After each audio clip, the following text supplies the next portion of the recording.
Eccoci qui, cari naviganti, per proporvi un primer dedicato al Centurion, prendendo spunto dal risultato conseguito dal deck builder Marco Pompei, che è riuscito nell'impresa di proporre tra i tavoli del formato una build con diversi elementi distintivi.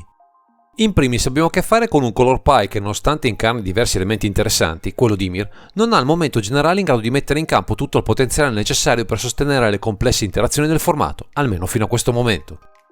Già, perché con questa leggendaria arrivata a noi con il set Commander Legends abbiamo per le mani qualcosa che fa della reattività il suo punto di forza, con tutte le premesse necessarie per fare bene, anche nel combattuto meta odierno di questo Centurion. Questa volta parleremo di Nimril, o Onas Trickster.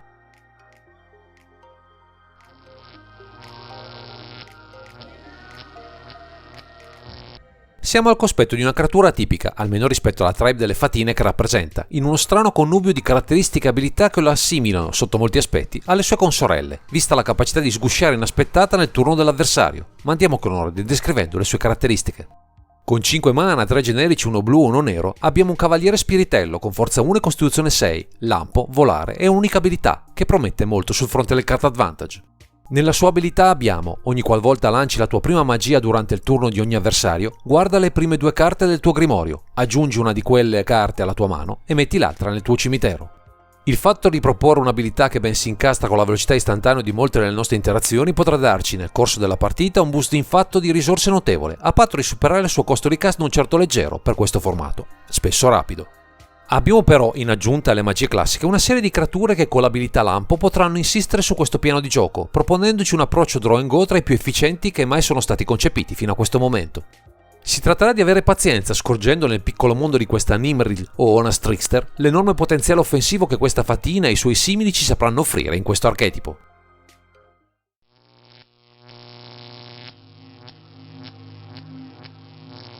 Vista la capacità innata di Nimris o Onas Trickster di filtrare e pescare purché lanciamo almeno una magia nel turno dell'avversario, ci porterà a usare non solo istantanei, che probabilmente giocheremo come risposta alle minacce del nemico, ma anche creature con l'abilità Flash, condivisa anche dal nostro generale. Purtroppo non abbiamo molto nel nostro color pie per avere presto il comandante in campo a parte Dark Ritual, ma ci assicureremo con Cavern of Souls la giusta protezione ai counter del nemico, nel caso fossimo temporaneamente sprovvisti di contromisure.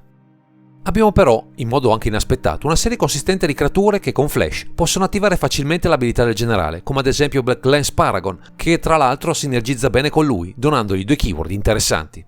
Non saranno però solo scelte occasionali, anzi pensiamo ad esempio a Brother Borrower, Harbinger of Etiles e Subdeathly e i loro effetti di bounce, perfetti per impostazione reattiva che vogliamo dare al mazzo per fare board ma allo stesso tempo a replicare nel turno del nemico alla bisogna. In un'ottica a tempo, questo approccio rinforzato anche da magie come Boomerang, Cyclonic Rift e Recoil sarà più che positivo per il nostro game plan, visto che trarremo il massimo vantaggio in termini di risorse anche senza direttamente avere il comandante in campo. Non dobbiamo però basarci unicamente su risposte e repliche, anche se a velocità istantanea per vincere, ma con Bigborn Crew e il Breaker Horror potremo mettere in campo anche creature di peso, visto che il generale da questo punto di vista offre poco, anche se è pur sempre un ottimo parante. Abbiamo persino un piccolo enable con Cunning Neckbonder per ridurre i costi delle nostre carte con Flash, oltre a rendere incounterabili per una maggiore protezione, che certo non guasta vista cosa potrebbe pararsi davanti ai tavoli del formato. Per una maggiore resilienza sul campo di gioco avremo a disposizione Embotted Draconic e Lockmare Serpent, che sono capaci di ritornare in qualche modo dal cimitero, con una consistenza ottima, utile per riuscire a imprimere gli ultimi danni al nemico. Non finiscono qui le carte di questo tipo, anche con finalità molto diverse tra loro, Troll Breacher, Malfolk Trickster e Murderous Rider. Qui contano le singole abilità, ma soprattutto le sinergie con il generale, così da massimizzare il loro ingresso per nuove carte in mano, selezionando il meglio dalla pila. Chiaramente, con creature in grado di entrare nel turno avversario, qualcuno di loro era prevedibile che potesse fungere anche da counter, come Nimble Obstructionist, Verser Sham Servant e Overacious Great Shark, ma questa sarà solo la prima punta dell'iceberg delle interazioni, con cui dovranno avere a che fare i nostri opponenti. Di certo non ci faremo scappare l'opportunità di giocare Notion Thief e Position Agent per interdire tutte le tech del nemico a te cercare carte utili nel grimorio, tenendo alto il numero dei colori di Ymir, che in quanto odio instillato trovano ben pochi rivali nel panorama delle varie combinazioni. E per dare manforte al card advantage promosso dal comandante useremo un paio di tech interessanti, Spectra Sayor, che ha Flash a sua volta, e Waybreak Hippocamp, che si incastra alla perfezione con il nostro innato desiderio di lanciare carte nel turno dell'avversario. Gli effetti strani certo non ci mancheranno, tra il ping effect di Slide Sweep alle meccaniche per fasare permanenti avversari di Spectral Adversary, al discard promosso da Verdilion Click. Insomma, la variegata tribe delle creature con Flash non manca di elementi di spicco, utili in diverse occasioni.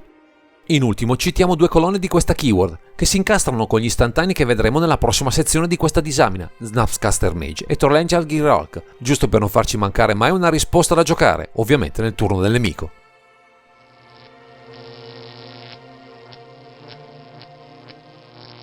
Con le creature che annovereremo in questa build capeggiata da Nimris o Honest Trickster, appare chiaro che anche il comparto magie dovrà sottostare alle medesime regole, lasciando poco spazio alle carte a velocità stregoneria, per massimizzare, anche in questa porzione del mazzo, i vantaggi del generale.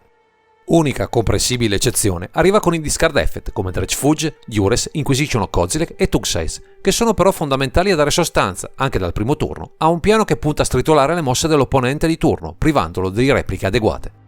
Anche i cantrip saranno ottimizzati per questo scopo, con solo Brainstorm e Opt tra le magie, con Omen of the Dead e Omen Sea come incantesimi di supporto che ci daranno uno Scry 2 che certo male non fa per ottimizzare le prossime pescate. Di certo non possono mancare le rimozioni, anche per lasciare campo libero al nostro piano agro, che di fatto è l'unico nostro modo per chiudere, ma con Belfus Mastery, Dismember, Eliminate, Fatal Push, Infernal Grasp e Suddenective non avremo difficoltà ad avere la strada spianata. Sui counter invece le analizzeremo, con ben 14 di loro che fanno capolino nella build, scegliendo il meglio tra Daze, Force of Negation, Memory Lapse, Spell Pierce e Tail's End, pronti a replicare colpo su colpo le giocate più pericolose che l'avversario proverà a proporci. Visto che abbiamo un piano che punta a sprigionare tutto il suo potenziale con l'ingresso del generale, ci possono fare comodo delle carte modali, Cryptic Common, Downing the Lock e Mystic Confluence, che non faticheremo a sfruttare grazie alla loro versatilità. Come unico elemento contro i cimiteri avversari avremo Clean to Dust, anche perché è una delle poche carte a velocità istantaneo che si può prendere cura con profitto di questa particolare zona di gioco, spesso abusata da molte meccaniche. L'ultima chicca arriva con Siphon Insight per manipolare, esiliare e sfruttare la pila del grimorio del nemico, per trarne il massimo profitto, magari in risposta a qualche azione sconsiderata che tenterà invano di trovare una soluzione ai problemi che schiereremo dalla nostra parte del tavolo.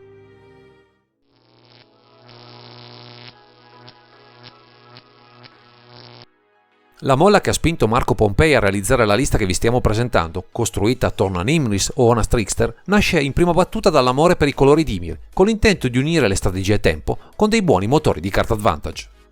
Le peculiarità del generale si prestavano bene per colmare buona parte delle lacune di questo color pie, anche se inizialmente, pensando di sfruttare in modo sostanziale solo la tribe degli spiritelli, sono apparsi evidenti limiti e la mancanza di competitività di una scelta di quel tipo.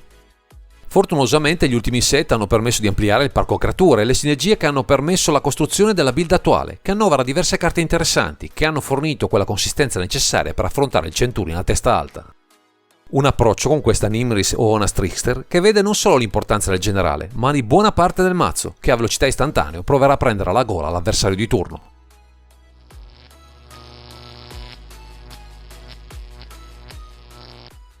Viste le premesse illustrate fin qui, appare chiaro che per Marco Pompei puntare su Nimris o Honest Trickster voglia dire giocare in risposta all'avversario, come il più classico dei tempo deck, sia bloccando le minacce del nemico, sia proponendo le proprie, quando si è certi di andare a segno.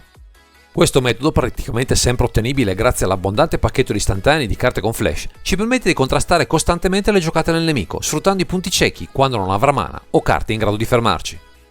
Uno degli aspetti importanti risiede proprio negli effetti di bounce, che concentreremo in particolare sulle terre dell'opponente, dandoci modo di dominare in turno l'avversario, nel quale saranno sempre poche le occasioni per negarci le giocate chiave. Una di queste è di certo il generale, che offre un boost di risorse tale da mettere in sicurezza, con il comparto interazioni, i bitanti scesi in campo, dandoci modo di finire la partita con il nemico ormai incapace di fermare la nostra lenta e inesorabile avanzata. Dovremo solo prestare attenzione a quando giocare il comandante, visto che, se giocato nel turno avversario, non ci offrirà subito il vantaggio carte desiderato, visto che sarà lei la prima carta giocata nel turno dell'opponente, vanificando successivi cast di carte, magari a sua protezione.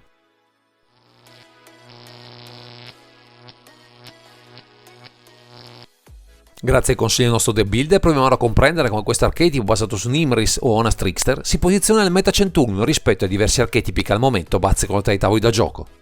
Verso i combo deck siamo particolarmente favoriti, sia per la mole di interazione date a replicare le loro giocate chiave, sia per la natura, in risposta, della componente agro, che potrà mettere una discreta pressione a questi archetipi. Verso i control deck siamo comunque in una buona posizione, perché abbiamo sia una buona componente di minacce, da giocare quando saranno senza mana, approfittando così dei loro momenti di debolezza, per proporre ai generali in testa gli elementi per sovrastarli, anche sul fronte delle risorse. Verso gli agro deck siamo maggiormente in difficoltà, visto che se sono capaci di proporre più minacce a turno, potrebbero inficiare il nostro card advantage, o non darci il tempo di potervi accedere, se saranno particolarmente aggressivi. Un chiaro esempio arriva con Raffine Shamin Skir, che unisce una forte componente di card selection, un nutrito pacchetto di big tanti economici che si possono ingrossare in fretta, dando modo di frenare sul nascere le nostre chance di vittoria.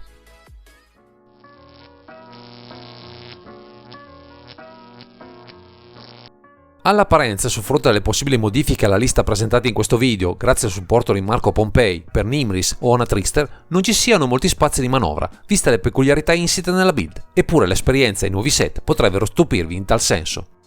Già il nuovo set dedicato a Commander Legends con Aboleth Spawn ci arriva a proporre un nuovo bittante che ha tutte le carte in regola per figurare al meglio tra le 99 di questa particolare lista, soprattutto vista la sua resilienza, grazie a War 2, che lo rende ostico da rimuovere. Paradossalmente potremo, per dare maggiore incisività al piano di interazione, incrementare le stregonerie con Into Turach e Mind Twist, puntando chiaramente a dilapidare le carte dell'avversario, che non potranno certo, nel suo turno, rovinare i nostri piani. Sulla stessa lunghezza d'onda non sarebbe male inserire Toxic Delage, che qui può anche rivestire il ruolo di vratta simmetrica, vista l'alta costituzione del nostro comandante, che non vede l'ora di offrirci una miriade di possibilità per vincere indisturbati.